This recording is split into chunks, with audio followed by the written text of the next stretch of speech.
Ya queda caliente discusión na Dateline Teleradyo enderantes aga el asunto del sitwasyon del mga cottage na Lamar del Caragasan Beach después que reklama cuantos mga beachgoers quien tome bentaja con el summer season por causa con la cobranza del 250 pesos para el uso del mga cottage que bien notable, bien umali el forma, hindi mas komportable para usa, mabuling, itaman bulokya. Ya lleva el news team con esta atensyon na barangay kapitan del barangay Maasin. Iasigun con el kapitan Misael Doglo Bernardo que cuantos privado individual gali, el kentaman operate con este, y hindi tapaga-enpuesto na gobyerno. Up to now, the rights owner are being honored by I think the DNR. They are still being honored. Although in the past years, we tried to apply for supervision, but because of the rights being honored by the DNR, so it's very hard for us.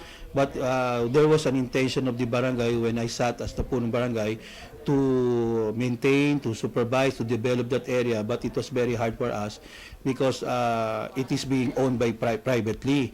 Hasta el kapitan, ya es pa sa disgusto con el epekto de este na mencionado barangay. Asigun pa con Bernardo, ultimo el limpieza, ya deja el mga operators na lugar. Ya explica si Bernardo, el propiedad gali, amo taduin niya el mga residentes na lugar kaya man apply para nadila rights na DNR. Ya asigun con ele, bien sayang el beach, si deha lang con este como esta sitwasyon. I'm very saddened and I apologize to the general public regarding this maybe the collection that is not being treated well, or it's not fair to the beachgoers that being collected and they don't give a worthy services regarding the collection. Prikura asigun si Bernardo as esfuerzo para leva con este asunto otra vez na gobyerno lokal para pwede interveni o si pwede man take over ya lang al gobyerno lokal para pwede pa man develop con el bonito era beach na Zamboanga.